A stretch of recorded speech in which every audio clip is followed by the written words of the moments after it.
So hello and WhatsApp guys, I am Biswajit and you are watching Biswajit adventure rider. আর অনেক দিন পর আবার পাহাড় যাব। আর পাহাড়ে এইবার আমি কিন্তু ডিরেক্ট দার্জিলিং যাব। অনেক দিনের আমার স্বপ্ন, আমি দার্জিলিং যাব। দার্জিলিংয়ের কাছাকাছি আমি গেছি, মিন্স আমি লাভা, লোলেগাঁও, ঋষভ, কোলাখাম এগুলো ঘুরেছি। তোমরা হয়তো দেখেছো আমার লাস্ট ব্লগগুলোতে যে আমি দার্জিলিংয়ের কাছাকাছি গেছি, ওই রুটটাই গেছি, বাট দার্জিলিংটা আমি টাচ করিনি। আমি সিকিম গেছি, গ্যাংটক গেছি, তোমরা হয়তো দেখেছো আমার জুলুকেও আমার একটা ট্রিপ রয়েছে। তখন আমার অতটা ভালো সেট আপ ছিল না, বাট আমি জুলুকের কাছাকাছিও গেছি, আমি নর্থ সিকিমের কাছাকাছিও গেছি, নর্থ সিকিমের ট্রিপেও করেছি, বাট আমি দার্জিলিংটাই ভিজিট করিনি। সো এইটা হয়তো মানে একটু অড লাগবে, কিন্তু না, আমি দার্জিলিংটা এখনো পর্যন্ত ভিজিট করিনি। বাট এইবার আমি দার্জিলিং যাব, অবশ্যই যাব। তো তোমরা সাথে থাকো, কাছে থাকো। আর এই যে ট্রিপটা এখন যে আমি স্টার্ট করবো, বাড়িতে রয়েছি, এখন বাজে অ্যারাউন্ড 9:30। 9:30 এখনো বাজেনি, 9:30 বাজবে। আমি 9:30 একদম ডট 9:30 আমি রাইডটা স্টার্ট করব আমার। আর এই ট্রিপটা যেটা আছে, এই ট্রিপটাতে কিন্তু প্রচণ্ড ভালো ভালো সারপ্রাইজেস রয়েছে তোমাদের জন্য। আর এই ব্লগটা টোটালটাই খুবই এনার্জেটিক। এখন ডিসেম্বর মাস, আর ডিসেম্বর মাসটা শেষ হতে চলেছে, আর বড়দিন সামনেই। সো আশা করছি দার্জিলিংয়ে যদি একটু বরফ পেয়ে যায় তাহলে তো ও ভাই সাব, মজাই মজা, দারুণ মজা হবে। সো চলো দেখতে থাকো, কাছে থাকো, সাথে থাকো। আর লেন্সের উপর থেকে ডিরেক্ট এবার মোটর সেটআপে দেখা হচ্ছে, তো stay tuned. So motor setup ready, আমি এখন বেরিয়ে পড়েছি। আর মজার জিনিস হচ্ছে এই মুহূর্তে আমি আছি বেলঘরিয়া এক্সপ্রেসওয়ের উপরে, আর প্রচন্ড পরিমাণে বাম্পার, আর প্রচন্ড পরিমাণে এক্সাইটেড এই ট্রিপটাকে নিয়ে। বন্ধুরা তোমরা সাথে থাকো, বিকজ আজকে ট্রিপটা কিন্তু নাইট রাইডের উপরে হচ্ছে, নাইট রাইড। আর এই রাইডটা আমি যাচ্ছি কিন্তু এবার একটা নতুন রাস্তা দিয়ে, মিন্স এইটা রাস্তাটা পুরনো, বাট আমি কোনোবার এইখান দিয়ে যাইনি। আমি এবার যাচ্ছি হচ্ছে বারাসাত কৃষ্ণনগর হয়ে, মানে NH 34 NH 27 যে রাস্তাটা আছে, ওই রাস্তাটা হয়ে কিন্তু আমি এবার যাচ্ছি। আর এই মুহূর্তে রাস্তায় প্রচন্ড পরিমাণে জ্যাম, আশেপাশে তোমরা দেখতে পাচ্ছ প্রচন্ড পরিমাণে জ্যাম। আর খুব আস্তে আস্তে চালাতে হচ্ছে, স্পিড মেনটেন করা যাচ্ছে না। বাবা, এদের যেন বেশি তারা। রাত্রিরে রাইড করার এখনো পর্যন্ত এক্সপিরিয়েন্স নেই। আমি যতবার বেরিয়েছি কিন্তু আমি সকালের দিক করেই বেরিয়েছি, মানে মোটামুটি 3টে 3:30 নাগাদ করে কিন্তু বেরিয়েছি। আর এখন এই মুহূর্তে রাত্রিরে রাইডে মোটামুটি 9টায় বেরোবো ভেবেছিলাম, 9:30 বেরোবেছিলাম, কিন্তু 9:30 ভাবলেও 10টা হয়ে গেছে বেরোতে। সো হ্যাঁ, দেখতে থাকো, ভিডিওটা খুব ভালো লাগবে। দেখো তোমরা দেখতে পাচ্ছ কিনা জানি না, মালদা 312, ডালখোলা 425, কৃষ্ণনগর 82। তো কৃষ্ণনগর আর 82 কিলোমিটার, 82 কিলোমিটার। বেশ খানিকটা জ্যাম কাটিয়ে এগিয়ে এসছি। আর চলো একদম এখান থেকে, আমার তো ইচ্ছে আছে একদম ডিরেক্ট কৃষ্ণনগরে গিয়ে তারপরে দাঁড়ানো, বাট এই মুহূর্তে যা অবস্থা রাস্তার, প্রচন্ড পরিমাণে জ্যাম ভাই সাব। এত জ্যাম দিয়ে কি করে চালাবো গাড়ি বুঝতে পারছি না, পুরো ট্রিপটা এখানেই খারাপ হয়ে যাচ্ছে। একটু মোরালটা ডাউন হয়ে যাচ্ছে, বিকজ এত জ্যাম, তো এত জ্যাম কাটিয়ে ওঠাটা খুব চাপের হয়ে যাচ্ছে। বন্ধুরা নতুন আপডেট, কৃষ্ণনগরের রাস্তা কিন্তু দারুণ করে দিয়েছে, আর হাইওয়ে কিন্তু খুলে গেছে। আর ফুল মুডে এখন কিন্তু ব্লগিংটা চলছে। পুরো কৃষ্ণনগরের হাইওয়েটা খুলে দিয়েছে, পুরো কৃষ্ণনগরের হাইওয়ে একদম অন্যরকম করে দিয়েছে, একদম দারুণ করে দিয়েছে, এক কথায় দারুণ। যদি লরির জ্যামটা না থাকতো, আমি বলতে পারি যে এই মুহূর্তে যা এখন বাজে, মোটামুটি একটু দেখে নি, যদি ভুল না হয় এখন বাজে 11টা বাজে এখন। তো আমি যদি মানে ঠিকঠাক ভাবে যদি গাড়ি চালাতাম, তাহলে আর যদি জ্যামটা যদি না থাকতো, তাহলে মোটামুটি আমি এতক্ষণে কৃষ্ণনগর পেরিয়ে NH 34 এর কাছাকাছি চলে যেতাম। বাট এখন এতটা পরিমাণে বাসের জ্যাম রাত্রিবেলাটায়, স্বাভাবিক সেটা যে বাসটা রাত্রিবেলাটাই চলে। সো রাত্রিবেলা বাসের জ্যামটার জন্য আমি খুব বেশি জোরে চালাতে পারছি না। সো হ্যাঁ, রাস্তার কন্ডিশন দারুণ, মানে এক কথায় মানে একদমই দারুণ কন্ডিশন রাস্তার। আর তার সাথে সাথে মজার জিনিস হচ্ছে, এখন নাইট রাইডটা খুব ফার্স্ট টাইম আমি করছি নাইট রাইড। আর কৃষ্ণনগরের এত সুন্দর রাস্তা, হাইওয়েটা দারুণ, মানে আমার কথা নেই, ভাষা নেই, এত দারুণ করে দিয়েছে। তো তোমরা এনজয় করো, আমি একটুখানি স্টেজটা বাড়িয়ে নিই বিকজ আমি অনেকটা লেটে চলছি, এখন আমার অনেকটা চলে আসার কথা। তো চলো একটু এগিয়ে যাই, এগিয়ে গিয়ে কোথাও একটা হল্ট দেবো, যখন একটু খাওয়া দাওয়া করবো বিকজ খিদেও পাচ্ছে, একটা জায়গায় হল্ট দিয়ে খাওয়া দাওয়া করবো, তখন তোমার সাথে কথা বলছি আবার। চলো। 10 মিনিটে চা ব্রেক নিয়েছি, আর চা ব্রেকটা নেওয়াটা খুব দরকার ছিল অ্যাকচুয়ালি। 3 ঘন্টা টানা রাইড করেছি, তারপরে এখনই একটা চা ব্রেক নিলাম, তারপরে আবার এখন রাইড চালু করতে হবে। প্রচণ্ড ঠান্ডা লাগছে, হাত পাত পুরো একদম কনকন কনকন করছে, সামনে বলছে আরও ঠান্ডা বেশি। সো স্টে টিউন, দেখতে থাকো কীরকম কন্ডিশন খুবই শোচনীয়। চাটা দারুণ হয়েছে।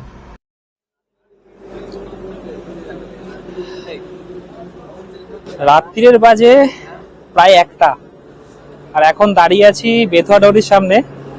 আমার পেছনে এই রেস্টুরেন্টটাতে পকোড়া হাতে। সো এখানে একটা মোটামুটি 15-20 মিনিটের একটা ব্রেক দেবো, কারণ টানা 3 ঘন্টা গাড়ি রাইড করেছি। রাস্তা কথা যদি বলি তাহলে কৃষ্ণনগরের রাস্তাটা বেশ ভালো করেছে, আর হাইওয়ে খুব ভালো এই মুহূর্তে কন্ডিশনটা। কিছু কিছু জায়গা খারাপ, আর কিছু কিছু জায়গায় কাজ চলছে বলে সেই জন্যই খারাপ ন্যাচারালি। আর আরেকটা বড় জিনিস সেটা হচ্ছে, যারা ডিসেম্বরে আসছো, রাস্তায় হয়তো বলেছি, প্রচন্ড প্রচন্ড প্রচন্ড ঠান্ডা। আমার হাত প্রায় জমে যাচ্ছিল, সো আমাকে বাধ্য হয়ে দাঁড়াতে হলো। আমি দাঁড়াতাম না, হয়তো আরেকটু স্ট্রেচ করে দিতাম। তো ঠান্ডার জন্য আমাকে মেনলি দাঁড়াতে হলো, আর এত সুন্দর একটা পকোড়া নিয়েছি। তো একটু পকোড়াটা খেয়ে নি, খেয়ে দে তারপরে তোমাদের সাথে আবার দেখা হচ্ছে। যত তাড়াতাড়ি হোক মালদা ঢুকে যাওয়ার চেষ্টা করব, ট্রাই করব ফারাক্কা বা মালদার কাছাকাছি চলে যাওয়া যতটা তাড়াতাড়ি করা যায়। সূর্যের আলো ফোটার আগে যদি, মানে সূর্যের আলো ফুটতে ফুটতে যদি ফারাক্কা ঢুকে যাই তাহলে তো ওয়েল অ্যান্ড গুড।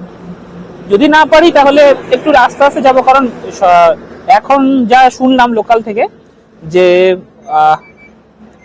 আমার সামনে ফগের কিন্তু পরিমাণ বাড়বে। সো ধীরে সুস্থে আরামসে যাব।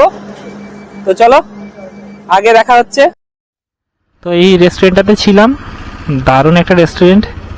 বেথুয়া ডৌরির জাস্ট এই দিকটায় বেথুয়া ডৌরি পড়বে, আর আমি এদিক দিয়ে আসছিলাম। তো জাস্ট ওদিকে এই রেস্টুরেন্টটা, আর এই হচ্ছে আমার সুন্দর একটা স্টিকার। তো এবার আস্তে আস্তে এখান থেকে বেরিয়ে যাব, বেরিয়ে এবার সোজা বেথুয়া ডৌরি পার করে ইচ্ছে আছে মোরগ্রামের কাছে গিয়ে হল্ট দেওয়ার। তো মোরগ্রাম অবধি যাই, দেখি হল্ট দেওয়ার দরকার পড়ে কিনা, তারপরে চেষ্টা করছি যতটা স্ট্রেচ দেওয়া যায়।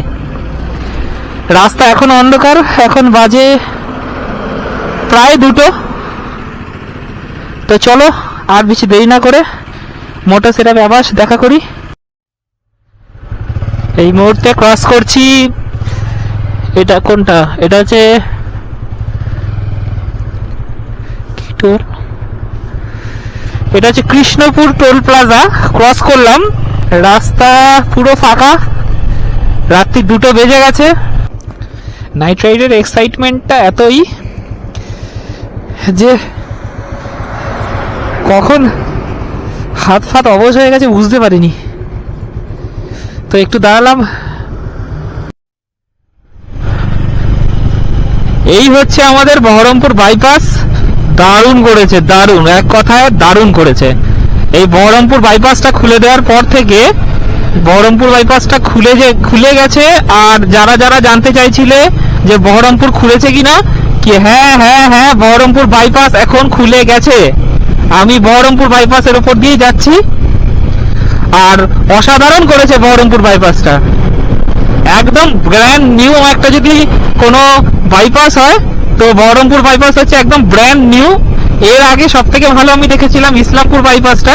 ইসলামপুর বাইপাস আর বহরমপুর বাইপাসের মধ্যে বহরমপুর বাইপাস এখন টপ চলছে শিলিগুড়ি যাওয়ার মধ্যে, একদম রিসেন্ট। সো হ্যাঁ হ্যাঁ, যারা আসছে বহরমপুর বাইপাস দিয়ে আসো, রাস্তা পুরোপুরি খুলে গেছে। আমি নাইটে রাইড করছি, নাইটে রাইডে বহরমপুর বাইপাস দিয়ে যাচ্ছি, মিন্স দিনের বেলাতেও তোমরা যেতে পারবে। তো জাস্ট গুগল ম্যাপটা একটু ফলো করে নেবে যে প্রপারলি খুলে গেছে কিনা, মানে জ্যাম আছে কিনা। যদি জ্যাম থাকে তো টাউন দিয়ে যেতে বলবে, তো সেক্ষেত্রে তোমরা টাউন ধরো, নইলে Baharampur bypass is best option. তো চলো আগের দিকে আরো এগিয়ে যাই। আর সামনেই মোরগ্রাম, মোরগ্রামে গিয়ে হল্ট নেবো কিনা ভাবছি। তো দেখি মোরগ্রাম কতক্ষণে পৌঁছাই। তো বন্ধুরা চলে এসেছি বহরমপুর ফারাক্কা টোল প্লাজাতে। তো চলো, এক্সাইটেড একটা রাইড চলছে বন্ধুরা। লাইক এন্ড সাবস্ক্রাইব করো। কোথায় রয়েছে তোমরা? তোমার ভাই চালাচ্ছে। নাইটে রাইড করার এই ফার্স্ট এক্সপিরিয়েন্স আমার। এতবার যতবার রাইড করেছি ততবার হয় 3টে নাগাদ বেরিয়েছি, বা একটু বেলা করে বেরিয়েছি, বা 2:30টে নাগাদ বেরিয়েছি। বাট আমার এইটা হচ্ছে ফার্স্ট নাইট রাইড। তো নাইট রাইডে কিন্তু অনেক রকম প্রবলেম আসছে। সেটা হচ্ছে, এক তো রাত্রিরে লরির জ্যামটা অনেকটা বেশি থাকে, সেইটা একটা বড় জিনিস। আর সেইটাকে বাদ দিলে আরেকটা জিনিস হচ্ছে মানে ভিজিবিলিটি কিন্তু খুব লো। তো সেক্ষেত্রে কিন্তু খুব সাবধানে গাড়ি চালাতে হবে। ফগ ল্যাম্প ছাড়া রাত্রিবেলা গাড়ি চালানো যাবে না। ফগ ল্যাম্প ছাড়া অসম্ভব গাড়ি চালানো, আমি যা দেখলাম।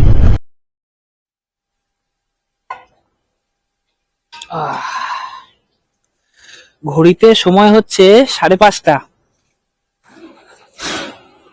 একটু চা ব্রেকের জন্য দাঁড়িয়েছিলাম। দারুণ একটা ধাবা পেয়েছি, তো একটু চা খেয়ে নিয়ে একটু পরে বেরোবো। বিকজ অনেকক্ষণ ধরে গাড়ি চালাচ্ছিলাম। ফারাক্কা প্রায় ঢুকে গেছি, 5:30 বাজে। ফারাক্কা যেতে এখনো মোটামুটি 15-20 কিলোমিটার বাকি। তো দেখি কত তাড়াতাড়ি যেতে পারি। গাড়িতে পুরো মানে কুয়াশা জমে গেছে। আর অবস্থাটা, আমি এখন হেলমেটে ক্যামেরাটা লাগিয়ে নিয়ে এখন কথা বলছি। আর সব থেকে বড় জিনিস হচ্ছে ঠান্ডাটা অসাধারণ ঠান্ডা। মানে এতটা ঠান্ডা আমি ভাবতে পারিনি যে এতটা ঠান্ডা পাবো রাস্তায়। মানে গাড়ি চালানো যাচ্ছে না, এত ঠান্ডা। সো যারা ডিসেম্বর মাসে আসছো তাদের জন্য হাইলি অ্যালার্ট, যে ঠান্ডা কিন্তু প্রচন্ড। আর মাঝে মাঝে এমন ফগ হচ্ছে, গাড়ি একদম স্লো করে দিতে হচ্ছে। সো এইটা মাথায় রেখো তোমরা। আর একটুখানি দাঁড়াই, প্রায় সূর্যের আলো ফুটে গেছে। সূর্যের আলো আর একটুখানি ফুটুক, তারপরে বেরোবো। ফারাক্কাতে সূর্যের আলো যখন পড়বে তখন তোমাদেরকে দেখাবো কেমন লাগে। তো এই দাদার দোকানে এইখানে একটুখানি খাওয়া দাওয়া করলাম, বিকজ আমি রাত্রিরে সেরকম কিছু খেয়ে বেরোইনি। তো ওই জন্য এই দোকান থেকে একটু খাওয়া দাওয়া করে এইবার আবার জার্নি শুরু। ফারাক্কার কিছুক্ষণ, ফারাক্কা পার করে মালদা ঢুকবো। এখন আর দাঁড়ানোর কোনো প্ল্যান নেই, বিকজ সূর্যের আলো ফুটে গেছে বন্ধুগণ। Good morning from Farakka.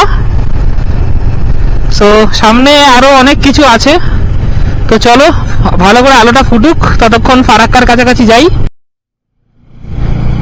Just scenic বিউটিটা দেখো। এইখানে টোটাল কিন্তু পেছন দিকটা পুরোটা ফগ, পুরোটা ফগ, পুরো থাক কুয়াশা জমে রয়েছে। পুরোটা কুয়াশার একটা যেন চাদর ফেলে রেখেছে ভেতর দিকটায়। অসাধারণ লাগছে, দারুণ। এরকম সিনিক বিউটির জন্যই তো পাহাড়ের দিকে আমরা ছুটে আসি। কি বলো তোমরা, কি বলো তোমরা কমেন্টে জানিও কেমন লাগছে সিনিক বিউটিটা। পেছন দিকটা পুরো সাদা একটা লেয়ার, আর বাইরের দিকটা আস্তে ফগটা কেটে আসছে। পেছন দিকটা কিন্তু পুরো সাদা লেয়ার, এদিকে বলো আর এদিকে বলো। এই ডান দিকেও ঠিক তাই। একটু শ্যাডলিং করে আমি দেখাতে চেষ্টা করছি। এই দেখো, পুরো কুয়াশার চাদর দিয়ে পুরো ঢাকা। আমার দুই দিক পুরো কুয়াশার চাদরে ঢাকা। অসাধারণ লাগছে, একদম মাইন্ড ব্লোয়িং লাগছে, মানে পুরো ওয়াও লাগতেছে। তো বন্ধুরা, রাইড ইজ অন।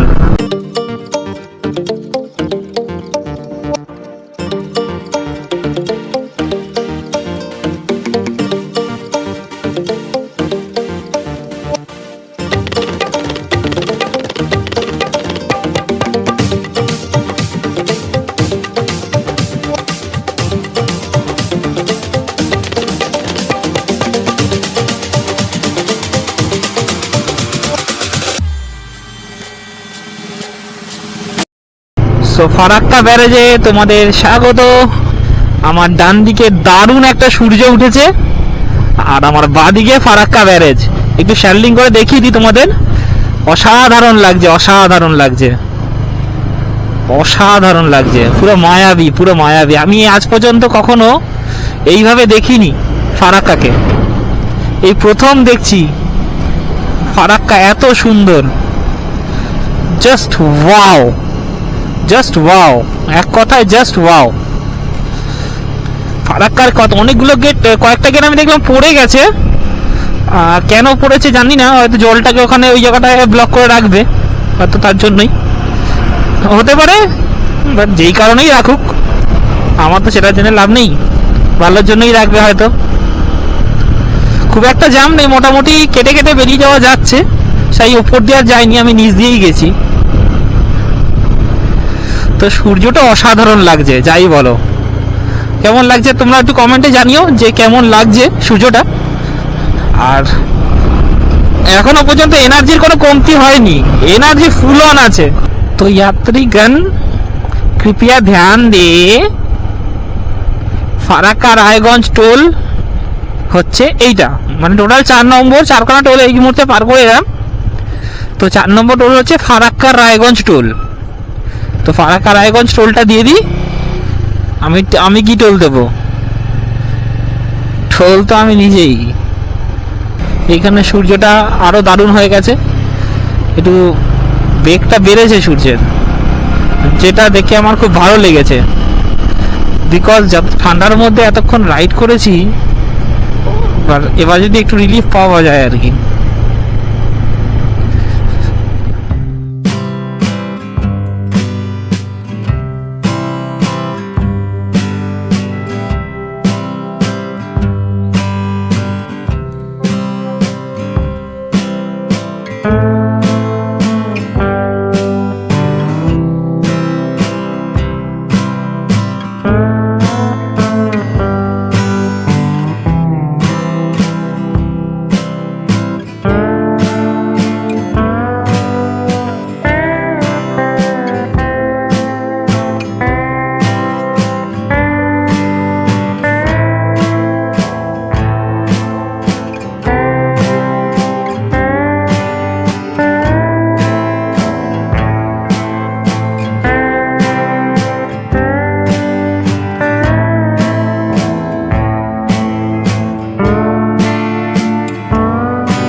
এখনও এখান থেকে রায়গঞ্জ 10 কিলোমিটার।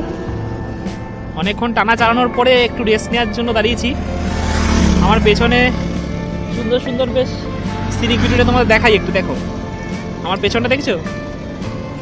পেছনে সুন্দর সুন্দর বেশ মাঠে সবাই ধান তুলেছে, মনে হচ্ছে তো ধানই তুলেছে, আমি ঠিক বলতে পারবো না কারণ এই বিষয়ে আমার কোনো জ্ঞান নেই। সো ধান তুলেছে বোধহয়। তো ধান কাটার পরে এই জমিটা এরকম লাগছে। পেছন দিকে দেখবে, ভালো করে পেছন দিকটা দেখলে বুঝতে পারবে যে পেছনে কিছু তাল গাছও রয়েছে। রায়গঞ্জ থেকে বেশিক্ষণ লাগবে না, মনে হচ্ছে প্রায় মোটামুটি 12:30 1টার মতো বেজে যাবে। তাও সময় না লাগলেও মানে মিনিমাম তো 12:30 1টা তো বাজবেই। তো হ্যাঁ, আস্তে ধীরেই যাই, আস্তে ধীরে গিয়ে তারপরে। বাট চ্যালেঞ্জটা কিন্তু এখনো রয়েছে, বাড়ি থেকে ডিরেক্ট পাহাড়। তো ব্রেক নেওয়া হয়ে গেছে, এবার আস্তে আস্তে বেরোই। হাল ছেড়ো না বন্ধু, বলছে এবার পথ। শপথ যখন নিয়েই ফেলেছো, ছুটিয়ে ফেলো রথ। তো চলো বেরিয়ে পড়ি রায়গঞ্জের উদ্দেশ্যে, এনার্জি ভরপুর। আর হ্যাঁ, পৌঁছবো তো আজকে অবশ্যই, মাটিগাড়া দিয়ে পাহাড়ে তো আজকে উঠবই। চ্যালেঞ্জ যখন নিয়ে ফেলেছি, চ্যালেঞ্জ পূরণ করতে হবে। প্রত্যেকবার একটা করে নতুন চ্যালেঞ্জ নিই, কখনো গ্রুপ, কখনো নতুন সাথী, কখনো নতুন পথ। আর এইবারের চ্যালেঞ্জটা আরো বেশি, যে বাড়ি থেকে গাড়ি চালিয়ে একা সোলো ডিরেক্ট পাহাড়ে থাকা। এটা একটা অন্যতম অভিজ্ঞতা হবে আমার জীবনে অবশ্য। আমি অন্য কারোটা বলতে পারবো না।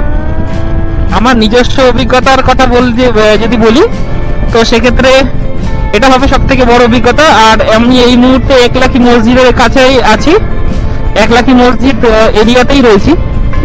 তো একলাখি মসজিদ পার করে এবার সোজা যাব রায়গঞ্জের উদ্দেশ্যে। ওই যে সামনে বোর্ড দেখতেও পেয়ে গেছি, সোজা রায়গঞ্জ। তো সাথে থাকো বন্ধু, পাশে থাকো। আর hope for my best, sorry কি বললাম এটা, ভুলভাল ইংরেজি বলছি, যাই হোক, হোপ ফর দ্য বেস্ট। এটা তো ঠিকই বলেছি, হ্যাঁ এটা ঠিকই বললাম। এই মুহূর্তে ফারাক্কা রায়গঞ্জ টোলটা পার করছি। ঢিক্কু চিকু ঢিক্কু চিকু ঢিক্কু চিকু,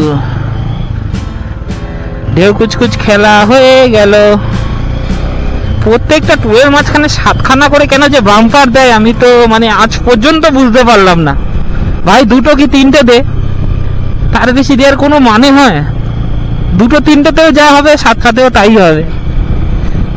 এবার জানি না, সরকারি পদ্ধতি, আমি তো বেসরকারি মানুষ। যাই হোক, তো যাই হোক, টোল পার করে দিয়েছি। আই থিঙ্ক এটা আমাদের মানে সেকেন্ড লাস্ট টোল। এরপরে বোধহয় আর একটাই টোল পাবো মনে হচ্ছে, জানি না। মোটামুটি বেঙ্গল টু বেঙ্গল যে রাস্তাটা আছে তার থেকে মাত্র 2.5 কিলোমিটার দূরে আছি। তো গুগল ম্যাপ বলছে বেঙ্গল টু বেঙ্গল ধরতে, বাট আমি কিন্তু ডালখোলার রাস্তাটাই ধরবো, যেটা বাইপাসের মতো করে দিয়েছে, বাইপাস করে দিয়েছে। যদিও বেঙ্গল টু বেঙ্গলটা ধরলে যেটা ধানতলা হয়ে বেঙ্গল টু বেঙ্গল কানেক্ট করছে সেইটা কিন্তু একটু শর্ট হবে, বাট প্রবলেমটা হচ্ছে ওই রাস্তাটা কিন্তু প্রচণ্ড পরিমাণে অফরোড। আর সেটা অফরোডটা ছাড়াও ওই রাস্তাটা কিন্তু মানে খুব একটা সেফ নয়। যদিও দিনের বেলায় কোনো প্রবলেম কিছু হবে না, বাট তবুও ডালখোলা রাস্তাটা ধরার রেকমেন্ডেশন আমি দিচ্ছি, আর আমিও ডালখোলা রাস্তাটাই ধরবো। তো রাস্তার কন্ডিশনও খুব ভালো এবং একটু ঘুরপথ, বাট ওটা হাইলি রেকমেন্ডেড।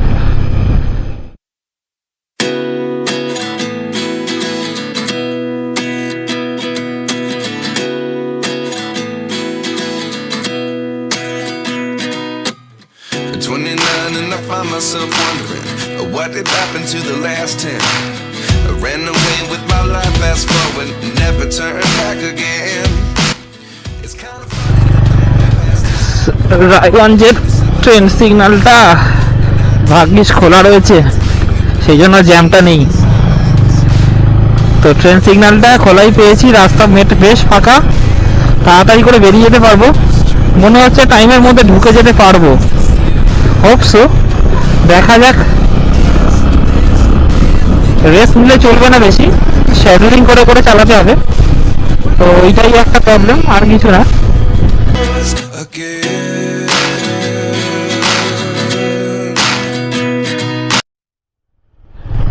এই তো ডালখোলা বাইপাস, বাইক তো যাচ্ছে না, বাইক তো আসছে, বাট ডালখোলা বাইপাস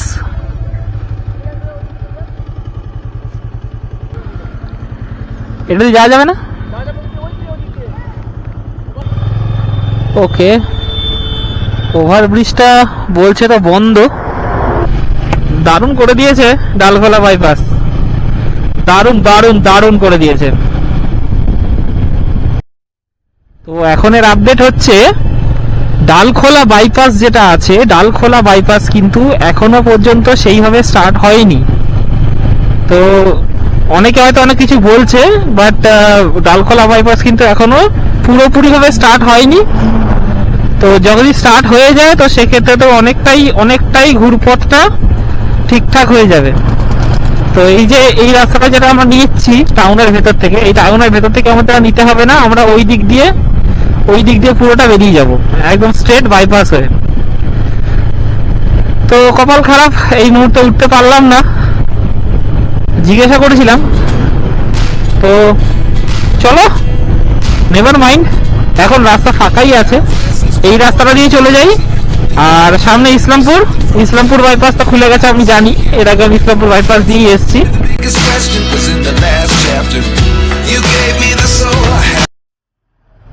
রায়গঞ্জের পরে বেথুয়া ডহরি ফরেস্টটা পার করছি। বেশ খানিকটা ঠান্ডা কিন্তু হঠাৎ করে বেড়ে গেল, একটুখানি কম ছিল যেহেতু রোদ ছিল বলে, যেহেতু এখানে পুরো টোটালটাই একদম গ্রিন, তো ওই জন্য হঠাৎ করে মানে ঠান্ডাটা ফট করে বেড়ে গেল।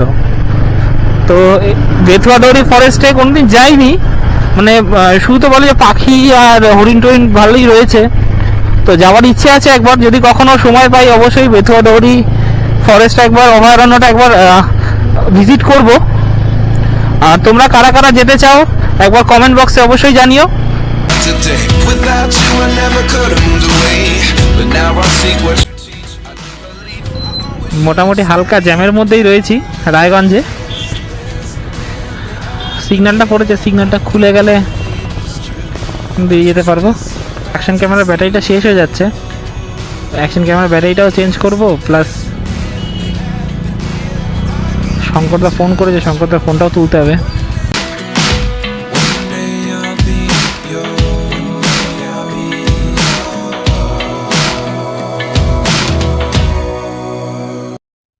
অ্যাকচুয়ালি আমার অ্যাকশন ক্যামেরার একটু প্রবলেম হয়ে গেছিলো, অ্যাকশন ক্যামেরার ব্যাটারিটা ड्रेन হয়ে গেছিলো।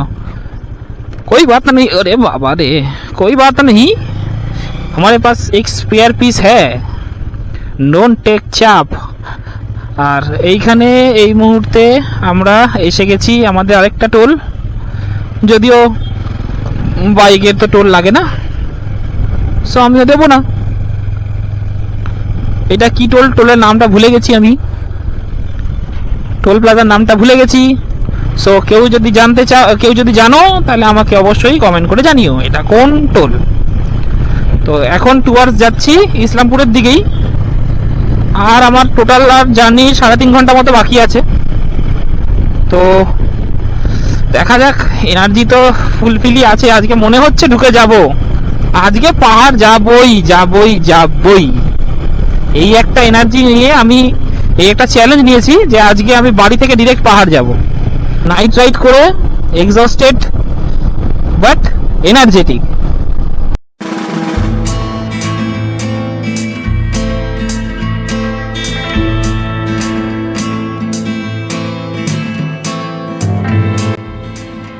আমার পিছু ছাড়বে না,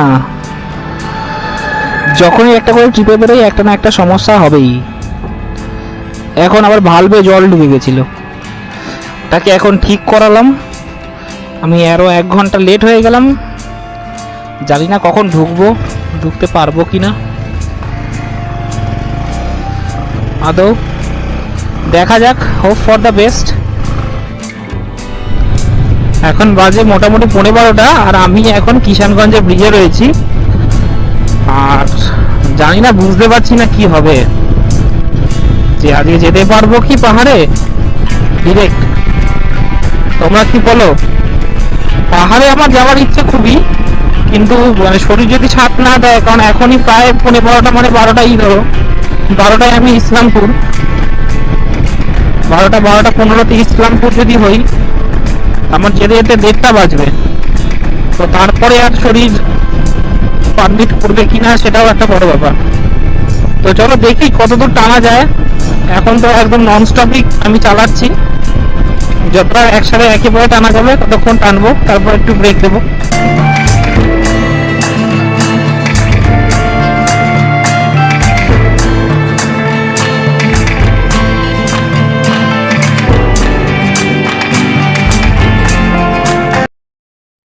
এখন বাজে কটা বাজে, এখন 1:10। তোমরা দেখতে পারো চা বাগান কিন্তু চালু হয়ে গেছে বন্ধুরা। পাহাড়ে নাইট স্টেটা করছি, এইটা শিওর। আমি ভেবেছিলাম হয়তো ঢুকতে পারবো না, বাট বেশ খানিকটা স্ট্রেচ আমি উইদাউট ব্রেক করে দিয়েছি, তো ওর জন্য অনেকটা আমার হেল্প হয়েছে। বাঁদিকে বাগডোগরা, সোজা ফুলবাড়ি, সোজা জলপাইগুড়ি। তো Bagdogra, we are coming. Bagdogra ঢুকে গেছি বস, 12টায় ঢুকে গেছি, 12টায় 13 ঘন্টায় পৌঁছে গেছি, 13 ঘন্টায়, তাও গাড়ি খারাপ হয়ে যাওয়ার পর। সোয়াগ হ্যাঁ বস, সোয়াগ হ্যাঁ, সবকা সোয়াগ হ্যাঁ। এখন সময় হচ্ছে 2:10, আর আমরা এই মুহূর্তে দাঁড়িয়ে আছি আমার পেছনে দেখতে পাবে মাটিগাড়া মোড়। ওই মাটিগাড়া মোড় থেকে বাঁদিকে আসতে হবে মাটিগাড়া কার্শিয়াং রোডে। তো এই রাস্তা দিয়েই আমরা যাব অ্যান্ড ফাইনালি আমরা পাহাড়েই যাব ঠিক করলাম। আমার সাথে শঙ্করদাও রয়েছে, দেখতে পাচ্ছ আমার পিছনে। তো শঙ্করদা বাসে চলে এসছে আর আমি গাড়িতে এসেছিলাম। সো হ্যাঁ, লাস্টে আমি ভাবলাম হয়তো এখানেই থেকে যাব আজকে, বাট তারপরে ভাবলাম যে না, আজকে হাফ ডেটা রয়েইছে। সো চলো পাহাড়ে যাই, জাস্ট পাহাড় টাচ করে আজকে থেকে যাব, বাড়ি টু পাহাড়। ও ভাই সাব, রাস্তাটা দেখো, শুধু রাস্তাটা দেখো, রাস্তাটা দেখো ভাই সাব।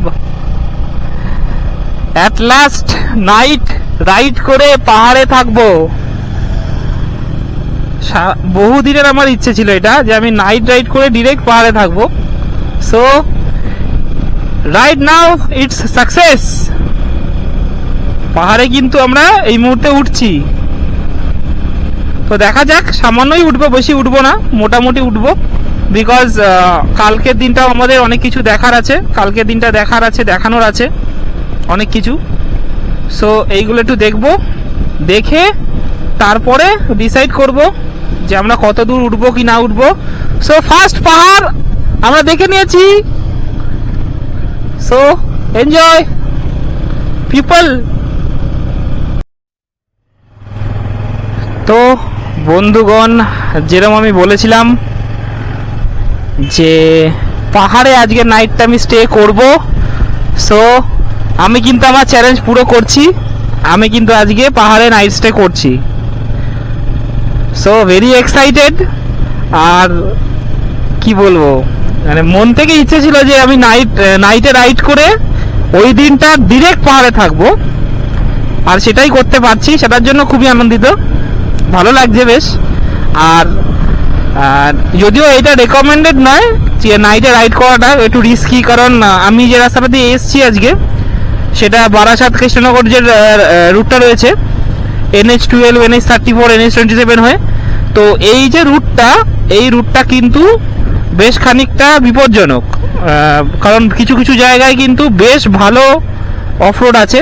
তো যারা মানে নাইটে রাইড করবে তাদের কিন্তু বেশ ভালো মতনই মানে দেখে শুনে রাইডটা করতে হবে। তো যারা নাইটে রাইড করতে চাইছো, এই রুটটা ছোট রুট, তাও বলে দিচ্ছি যে এই রুটটা কিন্তু ছোট রুট, কিন্তু এই রুটে কিন্তু অনেক অফরোডিং বলো বা খারাপ রাস্তা ভালো রাস্তা মিলিয়ে রয়েছে। হ্যাঁ, এটা বলতে পারি যে ভালো রাস্তা রয়েছে বেশিরভাগটা, খারাপ রাস্তাটা কম, কিন্তু যেই জায়গাগুলো খারাপ রয়েছে সেই রাস্তাগুলো কিন্তু বেশ খানিকটা খারাপ। এখন মিরিকের যে লেকটা রয়েছে ওই দিকের জন্য যে রাস্তাটা নিতে হয়, মিরিক লেকের রাস্তাটা, তো ওই রাস্তাতেই রয়েছি। অতটা উঠবো না, জাস্ট একটুখানি পাহাড় টাচ করব, জাস্ট একটু পাহাড়ে চড়িয়ে আজকের দিনটা ওখানেই স্টে করে নেবো। তো পাহাড়ে হোমস্টে নেওয়ার আগে খুব খিদে পেয়ে গেছিল বলে এই একটা সুন্দর রেস্টুরেন্টে আমরা কিন্তু দাঁড়িয়ে আছি। খুব সুন্দর সাজানো গোছানো, এখানে সুন্দর টেবিল চেয়ার, এদিকে কিছু ফুল টুল রয়েছে। আর ঠিক এই যে রেস্টুরেন্টের ঠিক পিছনটা দেখো, তোমাদের যদি দেখাতে পারি, ঠিক এই পিছনটাতে কিন্তু খুব সুন্দর ভিউ পাওয়া যায়। এখন এই মুহূর্তে জল নেই, যদি জল থাকতো খুব আরো সুন্দর লাগতো। তো এখানে একটুখানি ঘোরাফেরা করছি, একটু আনন্দ করছি, বিকজ আজকে তো সেলিব্রেশন তো বানতে হ্যাঁ। আজকে বাড়ি থেকে ডিরেক্ট নাইট রাইড করে কিন্তু পাহাড়ে, তাও আবার কি মিরিকের রাস্তায়। It's not a joke boss. So enjoy করো রাইডটা, মজা করো, আমিও করছি, তোমরাও করো। আরো অনেক এক্সাইটমেন্ট রয়েছে, পুরো ট্রিপটা বাকি আছে, আজকে জাস্ট ফার্স্ট ডে। ভালো লাগলে অবশ্যই চ্যানেলটা সাবস্ক্রাইব করে রাখবে, বিকজ এর পরের ট্রিপের পার্টগুলো কিন্তু তোমরা পেয়ে যাবে। তাহলে তো খাওয়া দাওয়া কমপ্লিট হয়ে গেল, কমপ্লিট হয়ে গিয়ে এবার আমরা আবার ওপরের দিকে উঠব। যতটা ওঠা যায়, বেশি না, সামান্যই উঠব, এটাই ঠিক করেছি।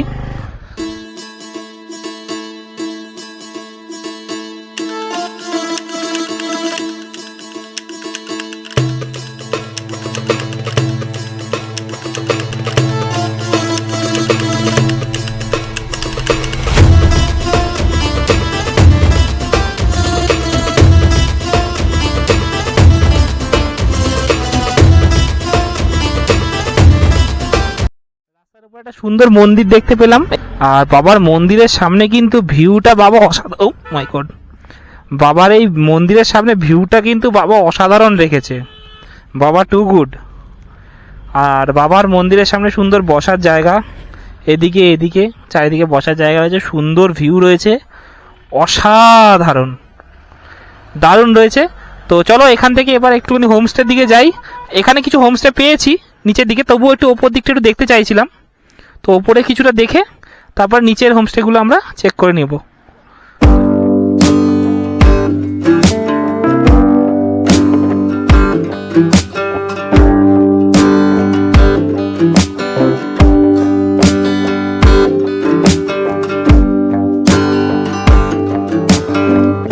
একটা সুন্দর ব্রিজ আছে, মেয়েকে রাস্তা দিয়ে যেতে গেলে ও ভাই সাব, ও ভাই সাব, কি সুন্দর চারো তরফ বাদিয়া হি বাদিয়া, সুন্দর সুন্দর সব। এদিকে চা বাগান, এদিকে পাহাড়, মাঝখানে রাস্তা, তাদের মাঝখানে আমি যাচ্ছি।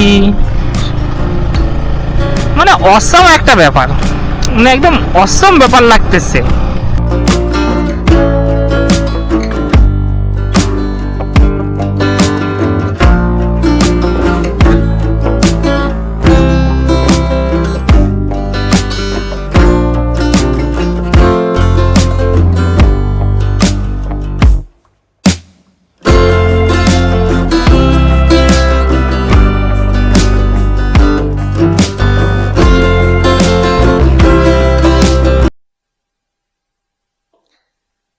তো তোমাদের সাথে আজকে সারাদিন কি হলো সেটা একটু শেয়ার করি।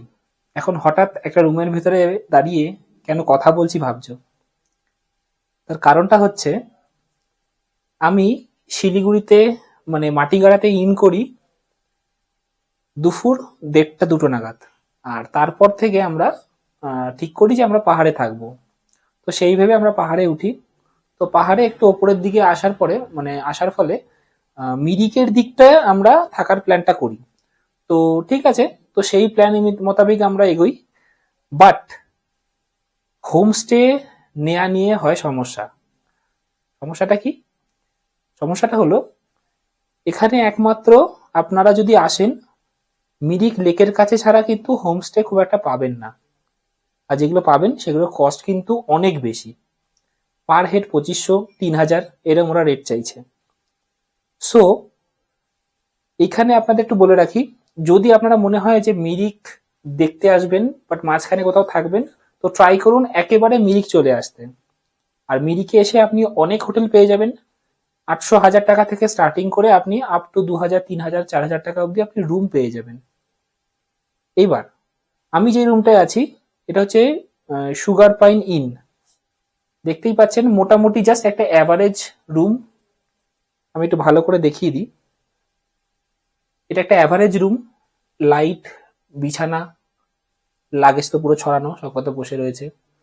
এখানে বাথরুম রয়েছে, অ্যাভারেজ বাথরুম। টিভি রয়েছে, অবশ্য টিভির মধ্যে কেবলটা রয়েছে। বাট এইটার কস্ট পড়েছে 800 টাকা জাস্ট ফর নাইট, মানে সকালে 11টার মধ্যে চেক আউট করে নিতে হবে। সো এইটা হয়, তার কারণ হচ্ছে আমাদের আস্তে আস্তে অনেক রাত্রির হয়ে যায়। মিরিক মাটিগাড়া থেকে অ্যারাউন্ড 61 কিলোমিটার, 61 কি 62 সামথিং এরকম কিছু কিলোমিটার হবে। গুগল চেক করলে হয়তো পেয়ে যাবে। তো ট্রাই করবে যদি আসতে চাও, তো সেক্ষেত্রে ডিরেক্ট মিরিক চলে আসতে, তাহলে কি হবে, রুমটাও সস্তা পেয়ে যাবে আর লোকাল যে সাইট সিন গুলো আছে সাইট সিন করতে সুবিধা হবে। তো এই ইনফরমেশনটা দেওয়ার কথা ছিল। একটু হেকটিক হয়ে গেছে আজকে সারাদিনটা। ভেবেছিলাম পাহাড়ে থাকবো, তো সেটা একটু বেশি অ্যাডভেঞ্চারাস হয়ে গেছে। বেশি অ্যাডভেঞ্চারাস হয়ে জিনিসটা আমাকে ডাইরেক্ট মিরিক লেকের কাছে এসে থাকতে হয়েছে। আজকে আমরা কিছু দেখতে পাইনি অবশ্য, জাস্ট আমরা হোমস্টে মানে হোটেলটা নিয়ে নিয়েছি। বাইরে খেয়ে নেবো কিছু, বাইরে অনেক হোটেল পেয়ে যাবে সস্তায়। ভারতীয় মানে আমাদের বাঙালি, সরি ভারতীয় নয়, বাঙালি খাওয়া দাওয়ার পেয়ে যাবে। আর তার সাথে সাথে তুমি অন্যান্য যেমন চাইনিজ পেয়ে যাবে, লোকাল যে ফুডস হয় সেগুলোও পেয়ে যাবে, মোমোস পেয়ে যাবে, সব রকমই খাবার অ্যাভেলেবেলই রয়েছে এখানে। মানে চপ সিঙ্গারাও পেয়ে যাবে, সেটাও অ্যাভেলেবেল রয়েছে। বাট ওরা খুব তাড়াতাড়ি এটা ক্লোজ করে দেয়, তো 8টার মধ্যে ওদেরকে অর্ডার দিয়ে দিতে হয়। এটাও একটা ব্যাপার যেটা জানলাম, সেটা শেয়ার করলাম। সো আজকের দিনটা এরকম গেল। সো যদি ভালো লেগে থাকে ভিডিওটা, অবশ্যই লাইক, শেয়ার এন্ড সাবস্ক্রাইব করো। আর কালকে থেকে আমাদের টোটাল যে সাইট সিনিং হলো সেগুলো শুরু হবে। সো চ্যানেলটা সাবস্ক্রাইব করে রাখলে নেক্সট ভিডিও নোটিফিকেশন খুব তাড়াতাড়ি আসবে। সো স্টে টিউনড, দেখতে থাকো বিশ্বজিৎ অ্যাট অ্যাভেঞ্জার আইডিয়া।